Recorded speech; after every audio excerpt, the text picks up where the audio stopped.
बिस्मिल्लाहिर्रहमानिर्रहीम। अस्सलातु वस्सलामु अलैका या सय्यदी या रसूलल्लाह व अला आलिका व सहाबिका या सय्यदी या हबीबल्लाह। प्यारे दोस्तों और मेरे यूट्यूब चैनल HMS TV के नाज़रीन, अस्सलामु अलैकुम व रहमतुल्लाहि व बरकातुहू। आज मैं आपके सामने जो वीडियो लेकर आया हूँ वो नमाज के बारे में है कि नमाज की शराइत कौन सी हैं, नमाज के फ़राइज़ कौन से हैं।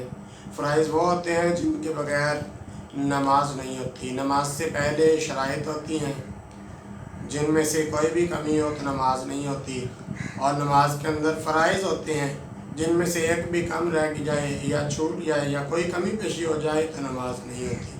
और नमाज में वाजिबात होते हैं जो गलती से भूल चूक कर रह जाए तो सजदा सहव करने से नमाज हो जाती है। तो प्यारे दोस्तों, जब हमने नमाज अदा करनी है उसमें हमें अगर नमाज की शराइत, फ़राइज़ और वाजिबात का ना पता हो तो हमें ये कहाँ से पता चलेगा कि हमारी नमाज ठीक पढ़ी गई या नहीं। या हम नमाज पढ़ते हुए भूल जाएं तो हमें कैसा पता चलेगा कि हमारा जो रुकन जो रह गया था वो फ़र्ज़ है या वाजिब है। अगर फ़र्ज़ रह गया तो नमाज दोबारा अदा करनी पड़ेगी, और अगर कोई वाजिब रुकन रह जाए तो नमाज सजदा सहव करने से मुकम्मल हो जाएगी। तो जब हमें पता होगा कि हमारा ये रुकन जो छूटा है वो फ़र्ज़ है या वाजिब, तो फिर ही हम नमाज मुकम्मल कर सकेंगे ना। तो इसलिए इसका हमें पता होना बहुत ही ज़रूरी है। तो प्यारे दोस्तों, आज की वीडियो जो है बहुत अहम है और बहुत ज़रूरी है, इसलिए कि हर एक मुसलमान को इसके बारे में पता होना चाहिए कि हम नमाज अदा करते हैं तो नमाज की शराइत कौन सी हैं, नमाज के फ़राइज़ कौन से हैं, नमाज के वाजिबात कौन से हैं। तो प्यारे दोस्तों, जिन्होंने अभी तक मेरा यूट्यूब चैनल HMS TV को सब्सक्राइब नहीं किया, बराए करम मेरे चैनल को सब्सक्राइब करें और बेल के आइकन को प्रेस करके ऑल पे सेट कर दें ताकि मेरी हर दीनी और मालूमाती नई वीडियो आने वाली का नोटिफिकेशन आप तक सबसे पहले पहुंच सके। और मेरी वीडियो को लाइक करें, और ऐसी दीनी और मालूमाती वीडियो होती हैं इनको शेयर करके दूसरों तक ज़रूर पहुँचाएँ, क्योंकि यह सदका जारिया है।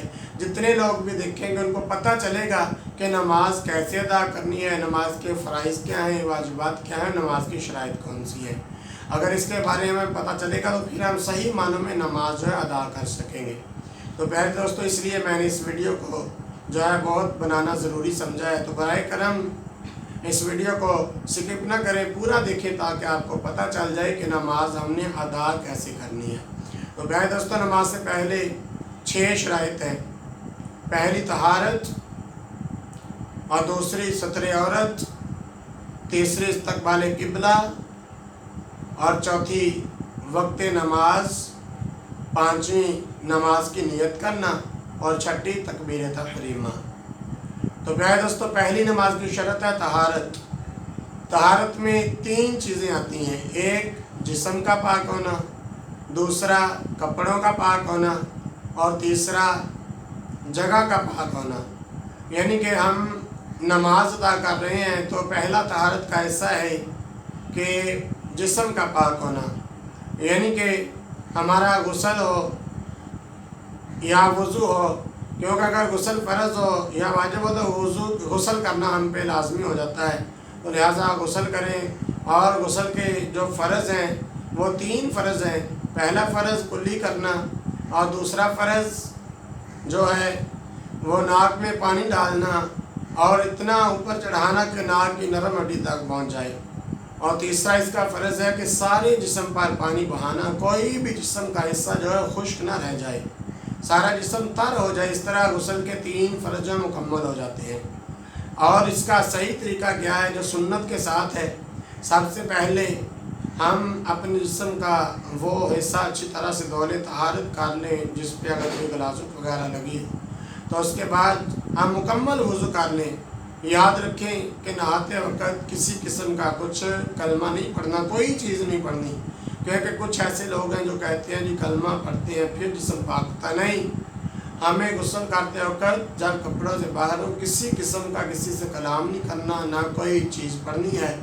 वैसे ही हमने सबसे पहले तहारत करनी है और उसके बाद मुकम्मल वज़ू कर लें। اس میں غسل کے 2 فرض بھی ادا ہو جائیں گے، کلی کرنا اور ناک میں پانی چڑھانا، اور مکمل وضو کرنے سے وضو کی جو غسل کی سنتیں ہیں وہ بھی ادا ہو جائیں گی۔ اور اس کے بعد سب سے پہلے 3 دفعہ دائیں کندھے پر پانی بہانا، اور اس کے بعد 3 دفعہ بائیں کندھے پر پانی بہائیں، اور اس کے بعد اپنے سر میں پانی ڈال کر پورا جسم کو بھگو کے اچھی طرح سے غسل کریں، نہا لیں، تو اس طرح ہمارا جسم جو ہے پاک ہو جاتا ہے۔ اور وضو جو ہے اس کے 4 فرض ہیں۔ پہلا فرض جو ہے اپنا چہرہ دھونا، یعنی کہ ادھر ماتھے سے لے کر ٹھوڑی تک، دائیں کان کی لو سے لے کر بائیں کان کی لو تک، پورا یہ چہرہ ہے اس کو دھونا پہلا فرض ہے۔ اور دوسرا فرض کونیوں تک جو ہے بازو دھونا دوسرا فرض ہے۔ اور اس کا تیسرا فرض چوتھائی سر کا، یعنی کہ چوتھے سر کے حصے کا مسح کرنا، یہ تیسرا فرض ہے۔ اور چوتھا فرض اپنے گھٹنوں سمیت دونوں پاؤں دھونا۔ یہ جو ہے وضو کے فرض ہیں 4، اور اس میں سنتیں بھی ہیں جس کو ہمیں ادا کر کے وضو کو کرنا ہے۔ تو وضو کا صحیح طریقہ کیا ہے؟ سب سے پہلے اپنے دونوں ہاتھوں کو گھٹنوں سمیت دھو لیں، اور اس کے بعد کلی کریں، دوسری سنت، اور اس کے بعد تیسری سنت مسواک کرنا، اور چوتھی سنت ناک میں پانی چڑھانا۔ یہ 3 مرتبہ سارا عمل کرنا ہے۔ اور اس کے بعد اپنا چہرہ 1 دفعہ دھونا فرض ہے، اور 3 دفعہ دھونا سنت ہے۔ اس کے بعد اپنے داڑھی کا خلال کرنا اس طرح سے کر کے کہ بال بھی خشک نہ رہ جائے، یہ بھی سنت ہے۔ اور اس کے بعد اپنے کونیوں سمیت بازو دھونا، پہلے دایاں بازو دھوئیں 3 مرتبہ، پھر بایاں بازو دھوئیں 3 مرتبہ، یہ 1 مرتبہ دھونا فرض ہے، اور 3 مرتبہ اس کو دھونا سنت ہے۔ تو اس کے بعد ہم نے اپنے ہاتھ میں پانی لے کر اس طرح اوپر کو اٹھا کر اپنی کونیوں تک لے جانا ہے 3 مرتبہ۔ یہ مستحب عمل ہے، اور اس کو نہ بھی کرے تو گناہ کوئی نہیں، لیکن یہ مستحب عمل ہے، اس کا ثواب ضرور ملتا ہے۔ تو اس کے بعد اس طرح ایک اور فائدہ ہو جاتا ہے، اگر اس میں کوئی حصہ خشک رہ گیا تو اس پہ بھی پانی جو ہے بہایا جا سکتا ہے۔ اور اس کے بعد سر کے چوتھائی حصے کا مسح کرنا یہ فرض ہے، اور سارے سر کا مسح کرنا سنت ہے۔ تو اگر سنت کو ادا کریں، چوتھائی سر کا مسح بھی ہو جاتا ہے، اس فرض بھی ادا ہو جاتا ہے، اور پورے سر کا مسح کرنے سے سنت بھی ادا ہو جاتی ہے۔ تو پیارے دوستو، آپ دیکھیں کہ مسح کرنے کا طریقہ کیا ہے۔ سب سے پہلے سر کا مسح، اس کے بعد کانوں کا مسح، اس کے بعد گردن کا مسح کرنا سنت ہے۔ آپ اس کا طریقہ دیکھیں کہ سب سے پہلے آپ نے دونوں ہاتھوں کی اس طرح یہ شہادت والی انگلی اس کو سائڈ پہ کریں، اور یہ 3 انگلیاں جو ہیں ان کو بڑی اور چھوٹی، اس کے ساتھ چیچی والی جو انگلی ہوتی ہے سب سے چھوٹی، اس کو آپس میں ملا کر اس طرح اوپر کو لے جائیں، اور ایسے کر کے مسح ہاتھ پیچھے لے جائیں، اور اب ہاتھوں کی جو ہتھیلیاں اس کو لے کر ادھر آئیں، اس طرح یہ ہتھیلی بھی استعمال ہو جائے گی۔ اب یہ شہادت والی انگلی سائڈ پہ رکھی تھی ہم نے، اس کو ادھر سے لے کر اپنے کانوں میں پھیریں، اور اس طرح آپ کے انگوٹھے باقی اس طرح لے کر انگوٹھے پھیریں، اور آپ کے جو ہاتھوں کی پچھلی سائڈ اس طرح گردن پہ پھیر کے، اور یاد رکھیں کہ آپ کے ہاتھ جو ہے گردن میں آگے گلے کی طرف نہیں آنے چاہیے، صرف گردن کا ہی مسح کرنا ہے، کیونکہ اگر ہم آگے اپنے ہاتھوں کو لے کے جائیں گے یہ مکروہ طریقہ ہے۔ تو اس طرح مسح کریں، اور یہ بھی سنت ہے۔ اور اس کے بعد اپنے ہاتھوں کی انگلیوں کا خلال کر کے اس طرح سے اپنے ہاتھوں کی انگلیاں دھوئیں۔ اپنے ہاتھوں کو دھونے کے بعد پھر اپنے دونوں پاؤں کو دھونا ہے، اور اس طرح دھونا ہے کہ سب سے پہلے بایاں پاؤں دھوئیں، اور اپنے بائیں ہاتھ کی چھوٹی جو انگلی ہے اس سے اپنی انگلیوں کا خلال کرنا ہے۔ جو دایاں پیر ہے اس کی ہم چھوٹی انگلی کی طرف سے شروع کریں گے، اور ساری انگلیوں میں پھیرتے جائیں گے، اور اس کے بعد ہم اپنا گھٹنوں سمیت پاؤں دھو لیں گے، اور اس کے بعد دوسرے پاؤں کا جب ہم نے انگلیوں کا خلال کرنا اس کو بڑے یعنی کہ انگوٹھے کی طرف سے شروع کریں گے اور چھوٹی انگلی کی طرف جائیں گے، اور اس طرح ہم دوسرے پاؤں کو بھی گھٹنوں سمیت دھو لیں گے۔ اس طرح دونوں پاؤں کو 3 دفعہ دھوئیں گے، اور اس طرح ہر جو وضو کا اعضاء ہے اس کو 3 دفعہ دھونا سنت ہے۔ تو प्यारे दोस्तों इस तरीके से वज़ू करें और इस तरह हमारा जो है एक शर्त जो है इसकी नमाज की कि तहारत यानी कि पाकीज़गी, इसमें से पहला जुज़ तहारत का वो मुकम्मल हो जाता है इस तरह, यानी कि जिस्म का पाक होना, और उसके बाद है कपड़ों का पाक होना। हमारे जो कपड़े हैं वो इस काबुल हो, इसमें कोई गिलाजत वगैरह न लगी हो, साफ़ सुथरे हों, उजले कपड़े हों, अच्छे कपड़े पहन के नमाज अदा करें, और जो बाजू हैं उनके बटन जो कफ खुले हुए नहीं होने चाहिए, और हमारे गलमे के जो बटन है वो खुले हुए नहीं चाहिए, क्योंकि नमाज अदब का नाम है। अल्लाह ताला जल्ल शानु के हज़ूर हमने खड़े होना है, तो लिहाजा अल्लाह ताला के हज़ूर बाअदब तरीके से खड़े होकर नमाज अदा करनी है। और तीसरा इसका तहारत का जुज़ है जगह का पाक होना, यानी कि जिस जगह पे हम नमाज अदा कर रहे हैं उसमें वो जगह जो है उसमें कोई गलाजत वगैरह ना हो, वह जगह पाक साफ़ हो, और सामने कोई तस्वीर वगैरह ना हो, क्योंकि तस्वीर के बारे में सरकार दो आलम सल्लल्लाहु अलैहि वसल्लम ने इरशाद फरमाया कि जिस घर में तस्वीर हो उस घर में अल्लाह ताला की रहमत के फरिश्ते जो हैं वो नाज़िल नहीं होते।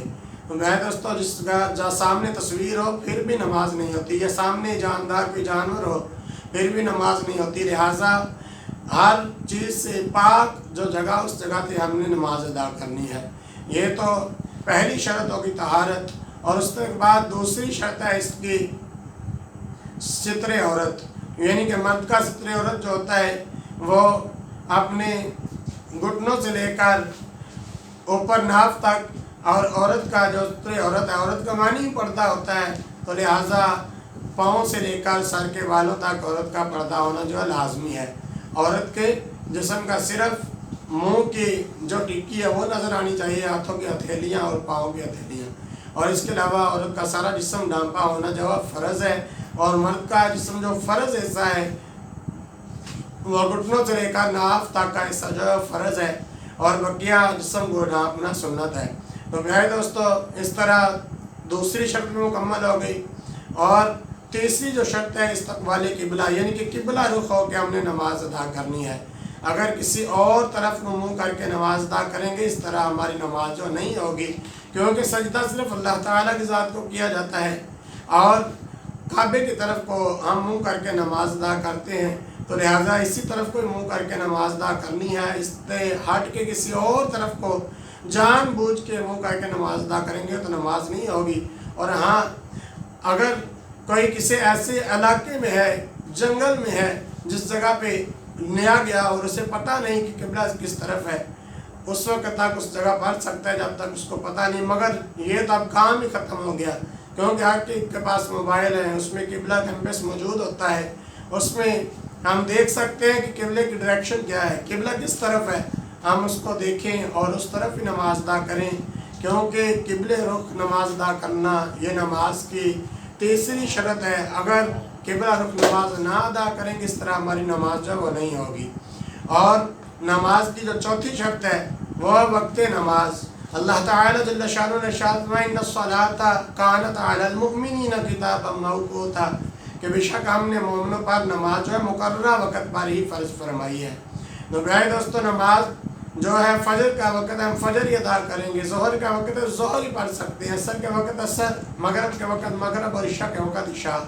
ये नहीं कि नमाज किसी और का वक़्त हम कोई और नमाज अदा करें, नहीं, नमाज जो मुकर्ररा वक़्त पे फ़र्ज़ है, और जो वक़्त नमाज का होगा वही नमाज अदा की जाएगी। और अगर किसी नमाज ज़ोहर का वक़्त हम असर अदा करें तो हमारी नमाज नहीं होगी। तो लिहाजा नमाज का जो वक़्त है वो भी लाजमी है। ये चौथी शर्त थी नमाज की। और पांचवी जो शर्त है वो नियत करना, यानी कि नमाज की नियत करना ये भी लाजमी है।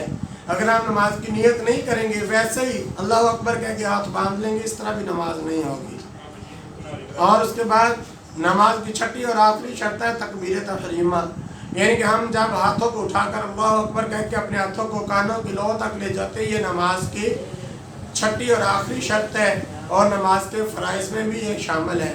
तो लिहाजा इस तरह नमाज की जो शराइत है वो मुकम्मल होगी। तो ब्याह दोस्तों इंशाअल्लाह अज़ीज़ अगली वीडियो में नमाज के फ़राइज़ और वाजिबात जो है उसके बारे में आपको आगाह किया जाएगा। तो तमाम अहबाब मेरे चैनल को सब्सक्राइब करें, और अगली वीडियो देखने के लिए मेरे चैनल को सब्सक्राइब करके بیل کے آئیکن کو پریس کر کے اس کو آل پہ سیٹ کر دیں تاکہ میری ہر نئی آنے والی جو ویڈیو ہے اس کا نوٹیفیکیشن سب سے پہلے آپ تک پہنچ سکے۔